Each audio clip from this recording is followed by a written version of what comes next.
Christian can't be here, who was supposed to give this presentation. Firstly, I think he would have really enjoyed to be here and meet all of you. Secondly, of course, he could have probably provided a much more interesting and thoughtful presentation than I can, but I'm trying to fill in as well as possible as I can for him. Actually, his proposal or his presentation is a forward-looking proposal to analyze the public finance implications of EU ETS reform, meaning focusing on the amount of revenues that could be raised if there were three major reform elements introduced to the EU ETS, namely sector expansion, expanding the share of permits that are to be auctioned, and finally to introduce a floor price of 20 euros. So let's first, in order to understand how the revenues for certain countries are determined, look at a simple formula that determines the revenue one country gets. So this can be written as a simple product. Firstly, the total EU emissions, then the emissions covered by the EU ETS, then the auction share, meaning how much of these total emission permits that are issued are being auctioned compared to being given away for free. And then finally, what share a certain country gets from these overall auction revenues. So for instance, for Germany, you can see the total EU emissions are about 4.5 gigatons CO2. 45% of these emissions are covered by the EU ETS. 40% of these emission permits are auctioned off, and Germany gets like something like 20%. So in total, and for the auction price of €4.44, Germany gets like something in the order of 800 million. If you were to increase sector coverage to 90%, you were auction 80% of the permits, and you had an emissions price of 20 euros, or at least 20 euros for price floor. This revenue could increase almost 20-fold. So for Germany, it would be more than $14 billion, euros, sorry. So let's go step by step through these three reform elements. Let's look at sector coverage. So far, what's covered by the EU ETS are mainly the power sector and large industries. There are other sectors that are excluded. So for instance, smaller emitters are excluded, building sector is excluded, transport is excluded, agriculture, international aviation, and international maritime transport. And actually it seems quite reasonable that you could expand the coverage to cover other sectors. Perhaps not at 100%, especially I think agriculture would be quite difficult to implement in the ETS because there are many non-point sources.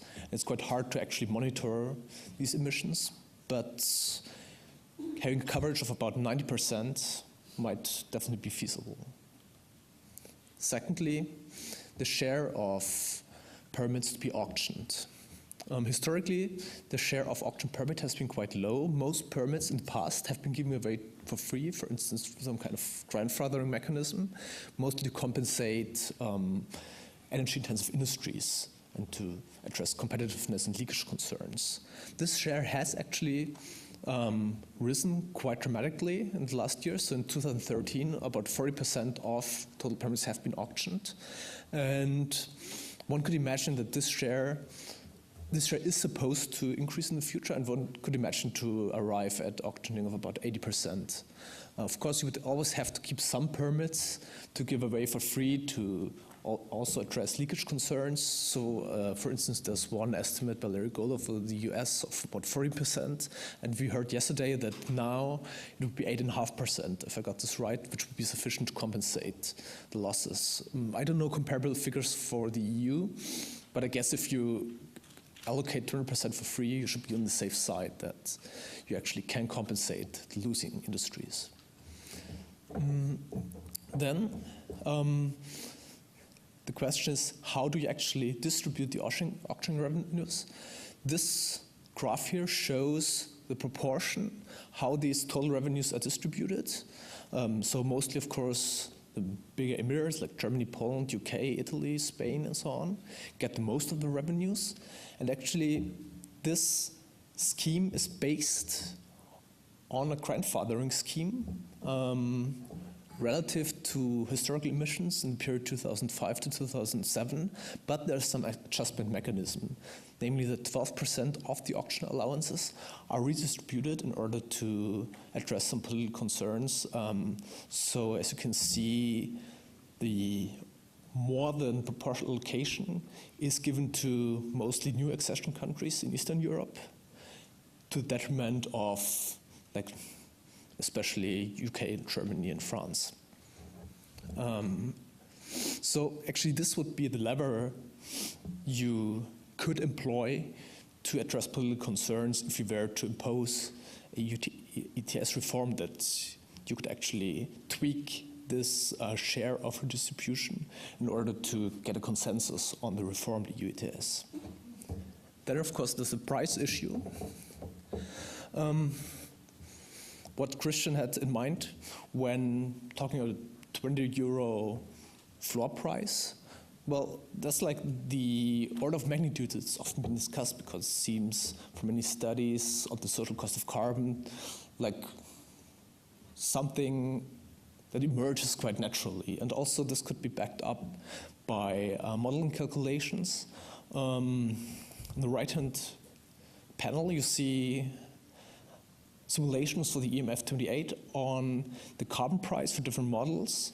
If you want to go to a trajectory that would reduce emissions by 80% in 2050 for the EU, and you see there a price of $20 would be more on the minimum side of this model, with a median that's slightly above 20 euros.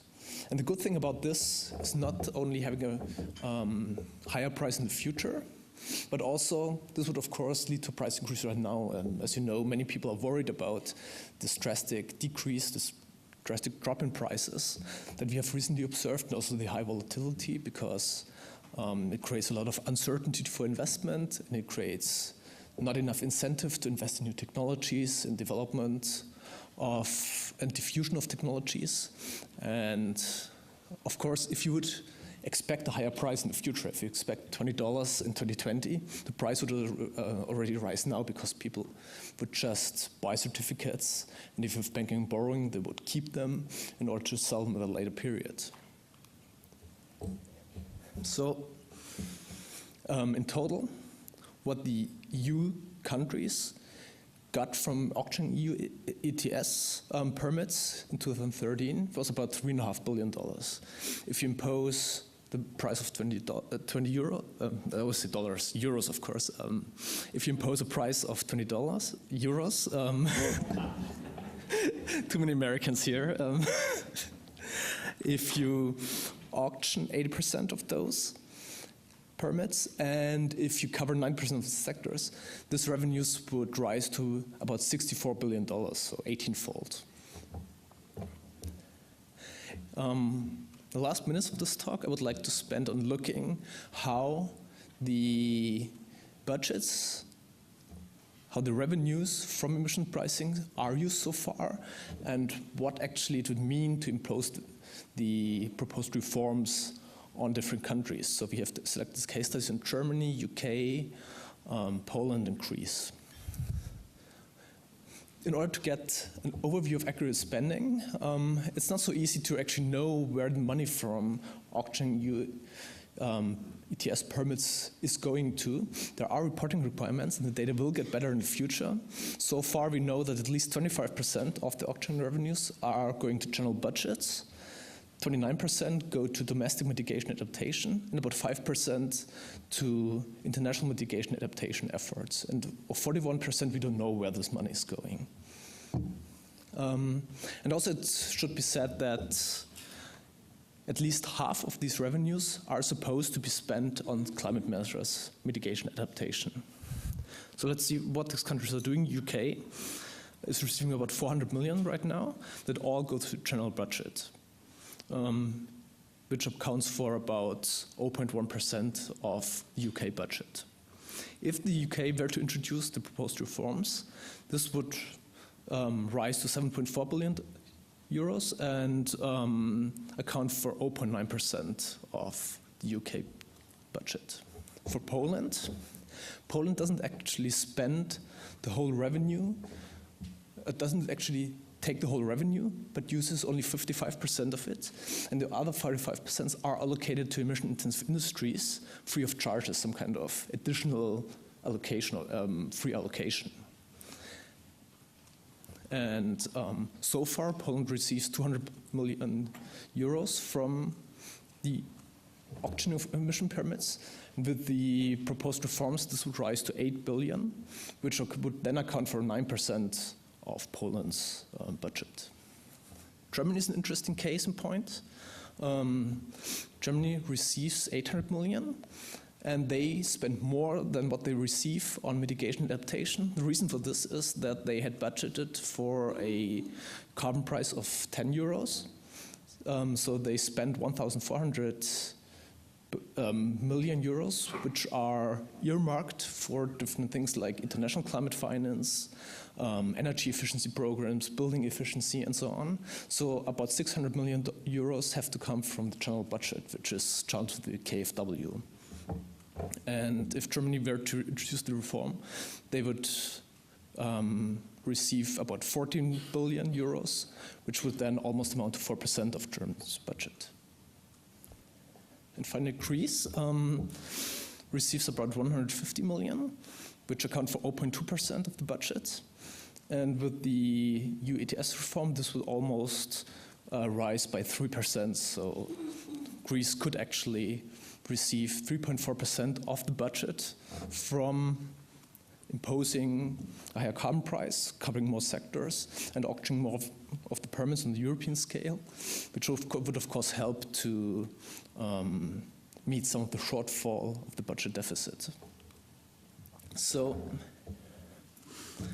let me quickly wrap up the main insights from this presentation. There have been 3 main reform elements that have been proposed. The one would be to cover 9% of the EU ETS if the EU emissions by the emissions trading system.